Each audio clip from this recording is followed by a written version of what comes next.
কৃষ্ণ। রাধে রাধে বন্ধুরা, আগামী পুত্রদা একাদশীর দিন হাজার ব্যস্ত থাকলেও মাত্র কয়েক মিনিট শ্রবণ করবেন এই মাহাত্ম্য কথা। সন্তান সুখ লাভে ইচ্ছুক দম্পতিরা এই ব্রত পালন করতে পারেন। পাশাপাশি এর মাহাত্ম্য শ্রবণ মাত্র মানুষের সমস্ত পাপ মুক্তি হয়। সন্তান সুখ ভোগ করে ব্যক্তি স্বর্গ লাভ করতে পারে। পৌষ মাসের শুক্লপক্ষের একাদশী পবিত্র পুত্রদা একাদশী নামে পরিচিত। এই একাদশী তিথি ভগবান শ্রী বিষ্ণুকে সমর্পিত। এদিন উপবাস রেখে বিষ্ণুর পুজো ও ব্রত কথা শোনার বিশেষ মাহাত্ম্য রয়েছে। মনে করা হয় যে নিয়ম মেনে এই একাদশী ব্রত পালন করলে যোগ্য সন্তান লাভের মনস্কামনা পূর্ণ হয়, এমনকি সন্তান সমস্ত সংকট থেকে মুক্তি পায়। প্রচলিত বিশ্বাস অনুযায়ী পৌষ পুত্রদা একাদশীর উপবাস করলে বাজপেয় যজ্ঞের সমান ফল লাভ করা যায়। শাস্ত্র মতে নিঃসন্তান দম্পতিরা এই ব্রত করলে সন্তান সুখ লাভ করতে পারেন।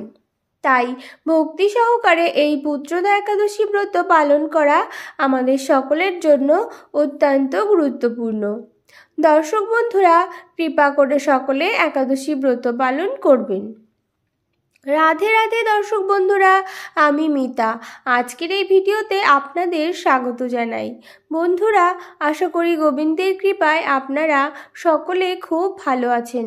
বন্ধু, আপনি যদি চ্যানেলে নতুন হন তাহলে চ্যানেলটিকে সাবস্ক্রাইব করে পাশে থাকা বেল আইকনটি ক্লিক করে যাবেন। আর ভিডিওটি ভালো লাগলে লাইক করবেন আর কমেন্টে লিখবেন জয় রাধা গোবিন্দের জয়। এবং ভিডিওটি আপনার পরিচিত বন্ধুবান্ধব ও আত্মীয় স্বজনদের উদ্দেশ্যে শেয়ার করবেন এবং ভিডিওটি অবশ্যই শেষ পর্যন্ত দেখবেন।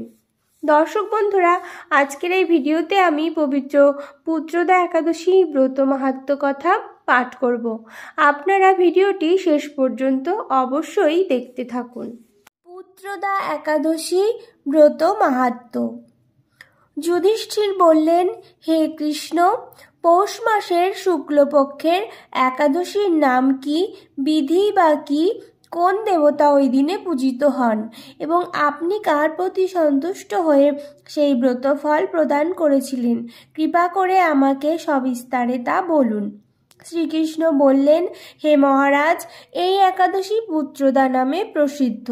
সর্বপাপ বিনাশিনী ও কামদা এই একাদশীর অধিষ্ঠাত্রী দেবতা হলেন সিদ্ধিদাতা নারায়ণ। ত্রিলোকে এর মতো শ্রেষ্ঠ ব্রত নেই। এই ব্রতকারীকে নারায়ণ বিদ্বান ও যশস্বী করে তোলেন। এখন আমার কাছে ব্রতের মাহাত্ম্য শ্রবণ করুন। ভদ্রাবতীপুরীতে সুকেতুমার নামে এক রাজা ছিলেন। তার রানীর নাম ছিল শৈব্যা। রাজ দম্পতি বেশ সুখেই দিন যাপন করছিলেন।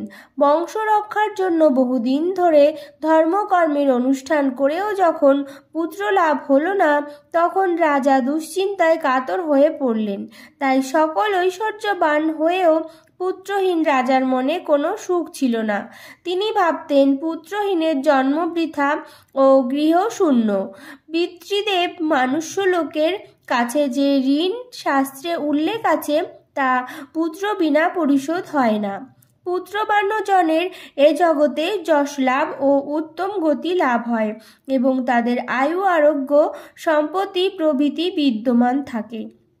নানা দুশ্চিন্তাগ্রস্ত রাজা আত্মহত্যা করবেন বলে স্থির করলেন, কিন্তু পরে বিচার করে দেখলেন আত্মহত্যা মহাপাপ। এর ফলে কেবল দেহের বিনাশ মাত্র হবে, কিন্তু আমার পুত্রহীনতা দূর হবে না। তারপর একদিন রাজা নিবিড় বনে গমন করলেন। বন ভ্রমণ করতে করতে দ্বীপ্রহর অতিক্রান্ত হলে রাজা ক্ষুধা তৃষ্ণায় অত্যন্ত কাতর হলেন। এদিক ওদিক জলাদির অনুসন্ধান করতে লাগলেন। তিনি চক্রবান রাজহংস এবং নানা রকম মাছে পরিপূর্ণ একটি মনোরম সরোবর দেখতে পেলেন। সরোবরের কাছে মুনিদের একটি আশ্রম ছিল। তিনি সেখানেই উপস্থিত হলেন। সরোবর তীরে মুনিগণ বেদ পাঠ করছিলেন।